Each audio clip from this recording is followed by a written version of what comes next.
আসসালামু আলাইকুম এভরিওয়ান। আমি সত্যি কথা বলতে ক্যানিভাকে টেস্ট করার জন্যই শুরু করেছিলাম। কারণ আমি অনেক ব্র্যান্ডের ক্যাট ফুড খাইয়েছি ক্যানিভা শুরু করার আগে। কিন্তু আমি টুনটুনের যে প্রবলেমগুলার জন্য ক্যাট ফুড বারবার চেঞ্জ করছিলাম, সেগুলোর কোনো সলিউশন পাচ্ছিলাম না। টুনটুনের ভীষণ রকম পশম ঝরতো। কোলে নিলেই দেখতাম একদম খাটে, জামাকাপড়ে সব জায়গায় টুনটুনের পশম।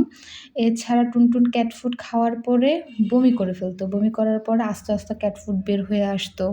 এছাড়া ওর ওয়েটও গেইন হচ্ছিল না। মানে খুব আনহেলদি লাগতো ওকে। এখন আলহামদুলিল্লাহ ক্যানিভার ক্যাট ফুড আমি আজকে প্রায় ৬-৭ মাস যাবৎ ইউজ করছি, ওকে দিচ্ছি। সবগুলো প্রবলেমই বলতে গেলে 80% আলহামদুলিল্লাহ সলভ হয়েই গিয়েছে।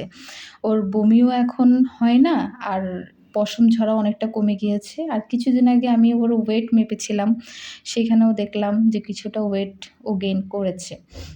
আলহামদুলিল্লাহ ক্যানিভা আমাকে স্যাটিসফাই করেছে। ক্যানিভার অনেস্ট রিভিউ না দিলে আসলে হবে না। আগে নিজে টেস্ট করতে হবে, এরপর বলতে হবে কোন ক্যাট ফুড কেমন।